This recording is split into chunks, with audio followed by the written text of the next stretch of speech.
Welcome to the HC Leadership Podcast, forged in fire, led with purpose, formerly known as the Heat of Command. We're here to explore what it takes to lead courageously authentic. From the fireground, battlefield, ballfield, classroom, or boardroom, we bring you real conversations to inspire, challenge, and drive change. Here are your hosts, Kyle Matusik and me, Kerry Henderson. Hey, welcome back to the HC Leadership Podcast, where we're forged in fire and led with purpose. You know, our quick little mission of what we're out trying to do is just give some honest, deep thinking questions and thoughts to help build your leadership ability. You know, leadership is so much more than that surface level stuff, and we like to get down to the nitty gritty and deep dive and pull at some strings to really hopefully make you look and reflect upon your own abilities as a leader and hopefully be able to build on those. You know, we all got weaknesses and strengths, and here we are talking about another topic in terms of leadership. You know, as we keep going on this, I'm like, are we ever going to run out of stuff? And the answer is no. You know, we could always spin a lot of things that we've already talked about into different directions. And a lot of times on our episodes, we can find ourselves going down a soapbox, which I think is great and just raw and authentic. So it works really well. So today we're going to talk about discernment, you know, and this is a word that, you know, I looked up before we got on, and it was a commonly used word through the 1800s. And by the 1950s, it was a word that has almost went away. And over the last decade or so, it's kind of been coming back a little bit. So when we look at the word discernment, it's essentially the ability to judge wisely by integrating facts, intuition, experience, and values, and all these sorts of things. So it really differentiates between intuition and analysis, where, you know, our backgrounds, we trust our gut reaction or instinct, and analyzing, we have logic and data-driven, and discernment is kind of a combination of all of those. So when we look at leadership, it's not just about making decisions, it's about making the right decisions at the right time. You know, we can gain a lot of trust and we can lose a lot of trust with those decisions that we make. But here's a challenge, right? Not every choice is crystal clear. Some situations demand quick instincts, others call for careful analysis. And then there's something deeper, much deeper, when the decision isn't so crystal clear. And that's where discernment comes in. It's what separates reactive leaders from wise ones. And I think a lot of times we can have reactive leaders where we make decisions solely based on emotion or past practice or things that we're used to. So we're going to unpack that. We're going to look at intuition, analysis, and true discernment and explore how you can grow in that kind of judgment that earns trust and builds confidence in the people in which you lead. I think the biggest thing when we look at discernment is this is one of the hard things to learn and become proficient in, right? Discernment's the wisdom to know when and how to apply both intuition and analysis. And that's the hard part. It's hard to teach quickly. It requires maturity, humility, and practice over and over again. So for all our young leaders out there and people, you know, just getting into the workforce and all these things, this is kind of the goal where you want to head down. This isn't a quick thing that you could all of a sudden decide tomorrow, I'm going to start practicing discernment in my workplace. You have to look at the things at your maturity. Are you humble enough, and how much have you practiced this, so we can incorporate both that intuition, analysis, and everything that's happened to us and prior decisions to really make a decision based on discernment. I think it's one of those cool things that, you know, we just don't even look at as much as leaders. I was looking at, you know, what we could talk about today, and this is one of those things, you know, and I really apply it a lot to when I think of the word discernment. It's almost being able to see what others cannot see. And sometimes in that position, in and of itself, you're going to find yourself very lonely. But if you're not just passing judgment because of emotions, but you really see things for what they are based on what's actually happening. You know, we've talked about words versus actions, that you understand actions over what's being said, that you understand the complexities and the environments that are at play in anything that you might be looking at or judging. You know, I want to quash that quick term judging real quick. And, you know, discernment isn't just a quick judgment of anything. It is a judgment based on truth. It's a judgment based on your past experience, on intuition and analysis and all these things. It's not just a quick judgment based on biases or anything of that nature. It's so much deeper than that. So when we look at decision making, making decisions based on discernment and being able to see through things that others cannot, it is a skill that needs to be worked on consistently. And it's also a gift that some people just have. And I think it is one of those gifts to really build up and you want in your culture and your environments, because the best decisions are made with discernment. So I'm excited about this. I am too. And when you brought the topic up, I was like, man, this sounds difficult, but It does, it's yeah. that's so good for us. And we have talked on this podcast, me specifically, about the importance of intuition in leadership. Hmm. And I think this takes it to the next level because we get a lot of opportunity in the fire service to develop intuition.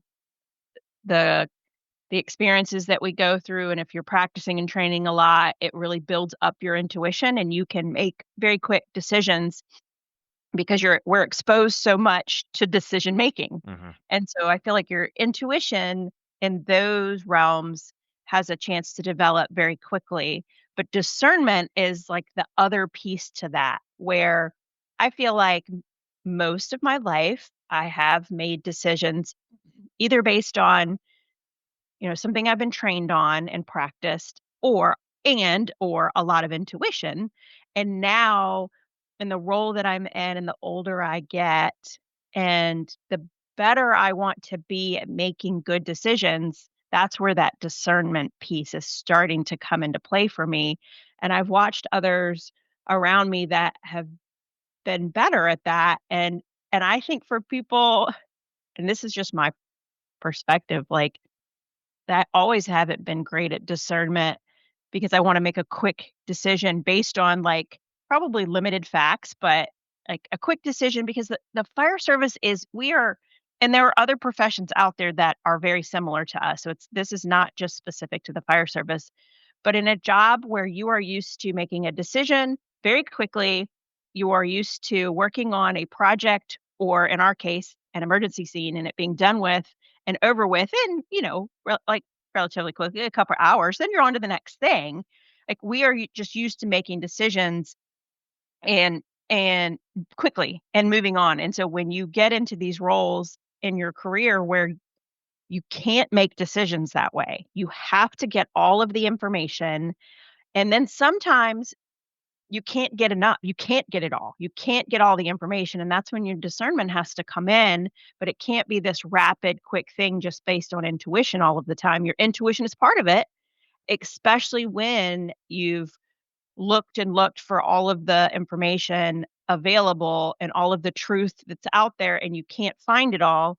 And that's when your intuition and your values, you dig back into your values, come into play. But in the fire service, for us, it we don't get to develop that as early on as probably other careers do, because our bodies and our brains are wired for quick decisions, fix this by and now we're on to the next emergency. And then you're in these leadership roles where and I you watch fire departments that are very successful in strategic planning or very successful in getting budget requests or in retention and getting the best gear and getting the best all the things. They are using a lot of discernment. And they aren't we I have seen so many fire service leaders make such quick decisions because they're like, yeah, they have an assumption of what they think is right. So they're making a decision based on very limited information or just a very small piece of their experience. And they're like, yeah, we need to go with this because I've seen this. But they're not going any further. And so now these departments that are using a lot of data or doing, their own research or trials or whatever it is, and they're taking the time to flush out all of the, well, what ifs? What if this happens? If we make this decision, what does that affect? Then what does that affect? Then what does that affect? And really taking the time to go through all of that and all of the discernment that goes in with that, they're a lot more successful. And you're not backtracking and you're not wasting money and you're not causing strife where you don't need to, and it involves a lot of discernment, and in my personality, in my DISC assessment, that's not the way my brain has always been wired, so I'm working on that. Yeah, and it's not to discredit the ability of the folks in our profession and other professions with the ability to think under pressure and make critical thinking decisions with limited information and how we have to operate. Like, this is just different, right? This is more the admin role, the boardroom, the time to slightly analyze things, and where we have a little bit more time. But as you build your ability to make decisions this way, like, we can still utilize it in those as a piece or a tool in our critical decision making ability. And it's just very important for leaders to have this, to be able to utilize discernment, right? And you hit on a few of these things already. It avoids our reactionary decisions. Now, sometimes we do need reactionary decisions, right? This happens, we need to do this, right? We need to pivot in our world, especially. But in other worlds, sometimes reactionary decisions are more fatal to organizations than positive. So that's one reason why we need discernment. Another is to cut through noise, agendas, and emotions. A lot, and you hit on all this stuff already. Sometimes we're trying to just meet an agenda, and our emotions get in the way as well. And as we grow in these roles, we base a lot of decisions a lot of times on our past experience or the things that have happened to us. And as you grow as a mature leader, you have to learn how to put those aside. And again, that is discernment. And when we utilize discernment and why we need it, because it builds trust by showing wisdom and patience. And that's the number one thing, I look at with discernment is patience. And we've hit on patience numerous times. And it is such an important trait for leaders to have. And then it empowers others, right? Not just the leader, it empowers others because of how they see the leaders react to decision making. That it's not just a quick decision, it is not just an agenda or an emotion or it's going to make me look good. It is a much thought out process that allows a good decision to be made. And when good decisions are made, whether people like it or not, but they understand how the decision was made, you're going to build the trust and empower others to do the same as they continue on in your profession. And I think that's the biggest benefit of it all. We just continue, you hit on succession planning. And when we look at succession planning or continuity planning, just by the mere actions of you as a leader and making decisions, utilizing discernment is going to allow for good succession planning because people are going to start to learn at a much younger age how to properly make decisions.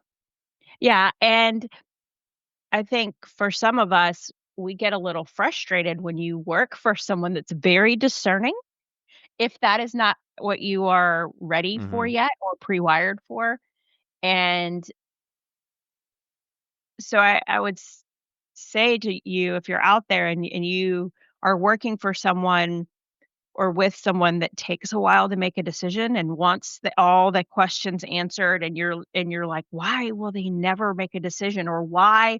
And I've seen this happen in a lot of work groups where you get a bunch of people in a room and you're working through a project, and people have all these ideas and they're like, well, let's do this, let's do this. And the discerning leader, it almost plays devil's advocate to all of it. And it's like, well, what will happen if we put this in place? So what will happen if we change this? And are you sure that if we do this change, it will produce the outcome that you think it will? And well, let's make sure. And I can see the frustration a lot of times when that takes place. And so I think departments need to be pretty transparent as well as what happens when that works. So it's not just seeing that it's a no, it's not a no, it's a not yet.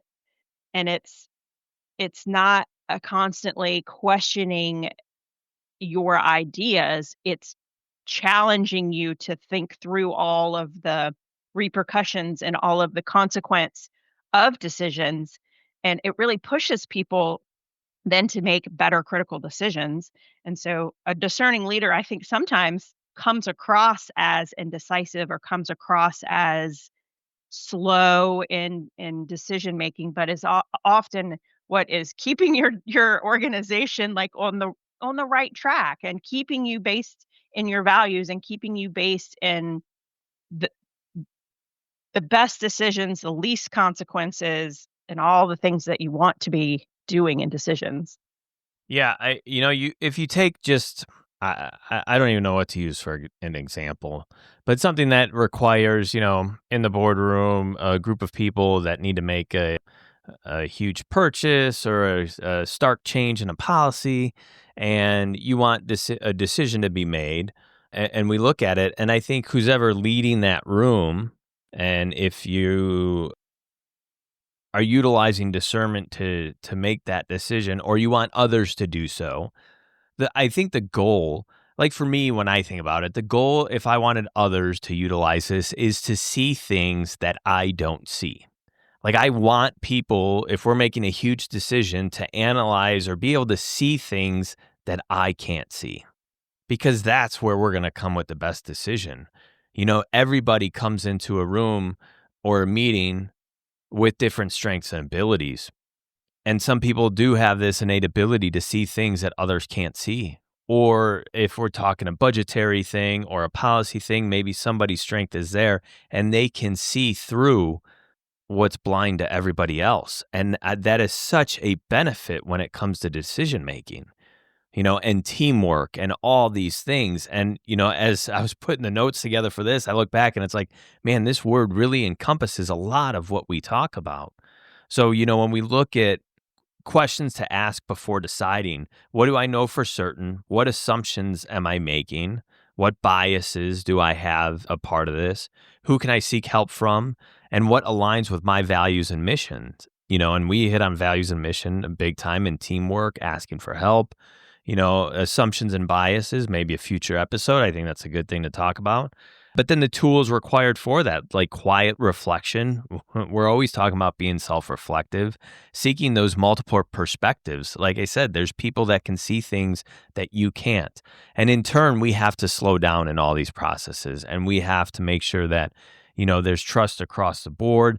And if somebody is seeing something, maybe we're going to go in that direction because, yeah, we might not see it, but they're seeing it and they're confident in it. So we're going to go that way, and so that's essentially that practical framework for discernment. What do I know?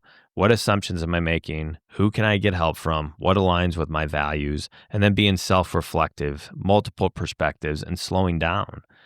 And I think when we look at discernment, like I said, a lot of things are based on past experiences, but also past mistakes, right? We all make a lot of mistakes, and the more you're in a leadership role and the more you move up, the more mistakes you're going to make, and that's okay.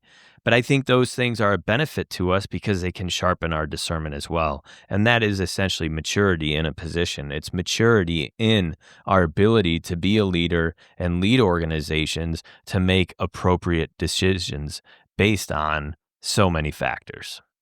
Yeah, I love that this is really kind of wrapping together, like you said, so much of what we talk about, and using your values, and using your intuition, and using critical thinking, and phoning a friend.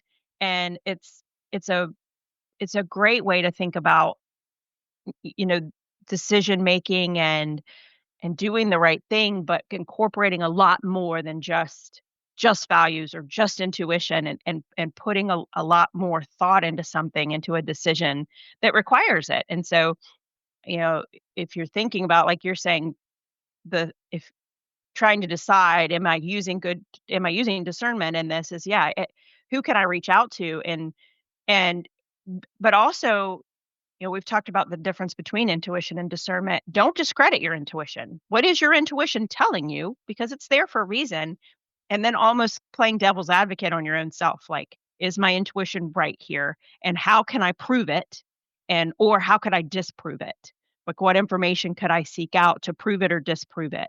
And, and that's a good way in decision in times where you have the ability to take the time for that, to use intuition wisely here. Yeah, just like everything, there's a balance, and there we could go too far with things. Just like you said, not you ignoring your intuition. Well, hold on, right? There still could be red flags, and we still need to be leading from a place of wisdom and not fear. I also think there's a potential to over rationalize on things, or that common sane paralysis by analysis where we're waiting too long now, right? So there's definitely pitfalls to discernment as well. But if we're aware of these and we can start seeing that they're happening, we could, pump the brakes and get a decision made rather quickly. But yeah, you definitely hit that right on the head of it, not ignoring some of these things just because we're talking or we're using a different word to discuss decision making. At the end of the day, decisions still have to be made. There's going to be times where critical decisions need to be made quickly. There's going to be time where there's not a whole lot of room for a whole lot of involvement. There's going to be times where we can't analyze all the facts. But then again, that's where discernment falls in, and it's that balance between all these things of what we utilize to make a decision. How do we incorporate all of it to make the best decision possible? And it does come down to judging things sometimes from an outside looking in at a problem or a policy change or a budgetary thing, just taking that view from far away, from overhead, and just looking at all the facts that are coming in and utilizing that to make the best decision possible. So it's still not getting rid of the critical decision-making things that we've talked about, but how can we constantly improve on that? And this is the area as leaders that we can constantly mature in and grow in to make the best decisions possible. Yeah, and if you're in an industry where you are regularly dealing with ethical decisions, or even if you're not regularly, but you're in a situation where you have to make decisions on something based on ethics. I talk a lot about my values and my values being so grace driven. And I believe in forgiveness and that people make mistakes and that we should give a lot of grace and how that plays into empathy. But if you've got an ethical situation and you want to you want to make a decision based on your values, and your values are very, like our preacher said this week, left-handed, where you a lot of grace involved in it, but sometimes there's ethical or policy implications where you have to really look at that. And sometimes you can't lead just with your values there. You have to lead with what is also, you know, in policy or in law or in ethics. And that's where this discernment piece really comes in, where I may be more inclined to say, well, they made a mistake. Let's train, let's talk through it, let's maybe discipline, whatever it is, but maybe there's some ethical implications as well that you need to look at, and policy stuff and law and all of those things that discernment helps you put all the pieces together. Yeah, so when it comes to, growing, like, how do I do this? How do I continue to grow and build this ability to utilize discernment in my decision making? And I think there's a few things to consider and think about. The number one for me, and I just love it, is embracing humility and having that attitude, I don't know it all. But as we've said in the past, it's not just saying that, it's actually showing people that, that I don't know it all. So it's seeking, input from others around you and just being vulnerable enough to be like, I don't know. I need help. Like, just go say that. Go into a meeting as a person who's heading the meeting and just go and be like, I don't know a lot of this background. So I'm really going to depend on all of you to help make this decision, really guide this decision, right? I mean, that in and of itself for a leader to do, it just shows some vulnerability. It empowers the people in the room to be like, wow, that's deep. Cool. And it gives them an opportunity to learn and grow as well. So just that simple thing. I don't know it all, but not just saying that, just go show it and do it and show people you don't know it all. I think is so important. Another thing I think of a lot, journaling, and I think leaders need to be readers, right? I think we've all heard that saying, but also journaling, I think, helps. And specifically when we look at decisions that we've made, big decisions, within our industries and our environments that we find ourselves in, when we make a decision and then the outcomes, and it just gives us something to reflect back on, like, how well did that go? What was our decision-making process there? How did I make that? Did I make that decision solely based on emotion? Did I have some biases in there or what? So you can reflect back on how decisions were made in your past and see what went well and what did not go well, because that's going to help you build in that maturity of a decision maker. And then always surround yourself with wise people. And I think the final thing for me, at least, is, practice listening. And that's maybe another good episode to do. But listening, right, to people and to the context and the things that are going on around you. Because as good leaders, we need to be observant of what is going on around us. We need to be listening. We need to be seeing what's going on, and we just need to be completely aware of what is going on in our environments and the pulse of our organizations. And when we practice those things, that is going to help you grow in discernment for sure. Yeah, and you think about all the decisions that you have to make on a daily basis. Thousands of decisions that you're making from your kids and your family life to work, as a leader, as a coworker, as a subordinate. And if you could tap into a little more discernment in half of those, how many better outcomes, would you have? And I feel like as a parent, I'm making such snap decisions based on emotion because I'm parenting a teenager. It's like, man, I need to have a little discernment with him. And I need to phone friends more and say, "How are you dealing with this as a teen mom?" Or if you're past the teen stage, like, "How did you navigate this?" And I just make these decisions based on what I know about my 13-year-old. Well, he's growing and changing and his hormones have kicked in and all of these things that he's experiencing, and they're different than when I was in middle school. And so discernment comes into play in so many aspects of your life, not just at work, but think of all the ways you could use this and use discernment. And and I'm gonna practice it more. I'm gonna try to use it more often now that we've talked about it. Yeah, yeah, like I said, it was one of those things I was like, just researching and looking for ideas and thoughts, and I was like, this is interesting because this is personally challenging for me as well, and I think that that's awesome that we get, to do this and bring things up that we can continually work on just by talking about them as well. You hit on a little bit of the personal stuff on in terms of in discernment and what applies. And I'm trying to think off the top of my head, like a specific decision that I've been involved with that really required that where I utilized it well. And, to be honest with you, I don't know if there is. When we really break it down and how we've described it the way we have today.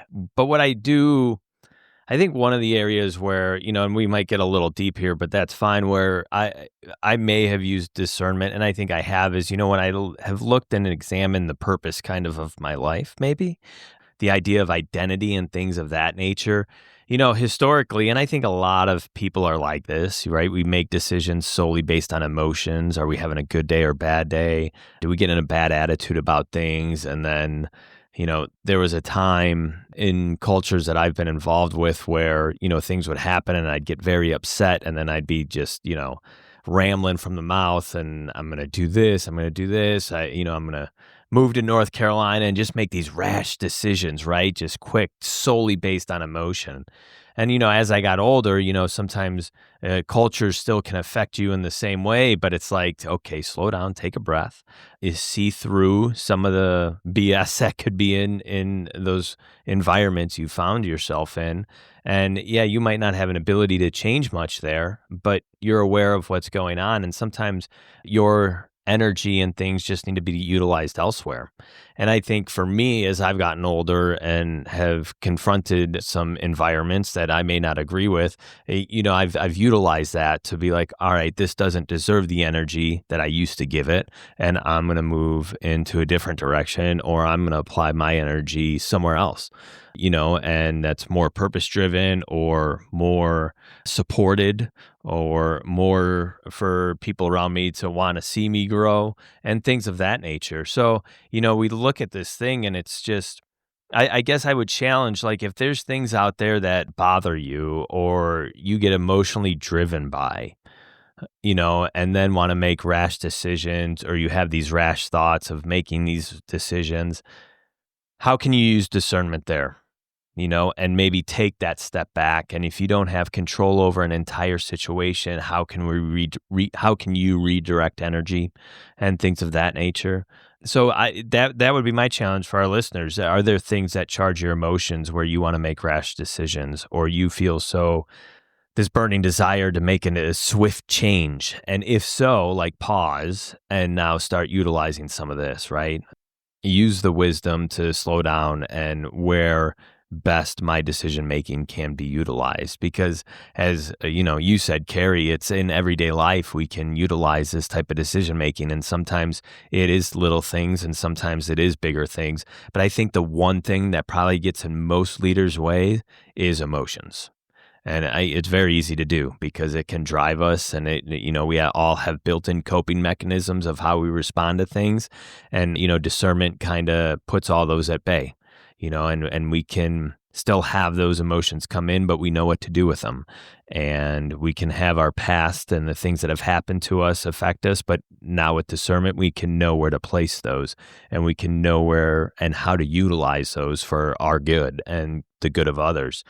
And then finally, when we look at judgment, right, and we look at judging situations or organizations or things, when we judge things utilizing discernment, it is not just, I don't like you because of this, this, and this, or I don't like this because of this, because that's all driven by emotion. It's I don't agree with this because of this. We utilize some analysis, we have some intuition behind that answer. So again, it's going back to being able to, I think the biggest thing for me when I look at discernment is being able to see things that others can't. And and for a leader to step into that and then try to explain your way through it is also a challenge in and of itself. Yeah. And I think that's a great way for us to kind of wrap up is, giving those kind of a challenge to our listeners. And I think another challenge too is if you're making decisions or when you're making decisions, are you making them based on assumptions?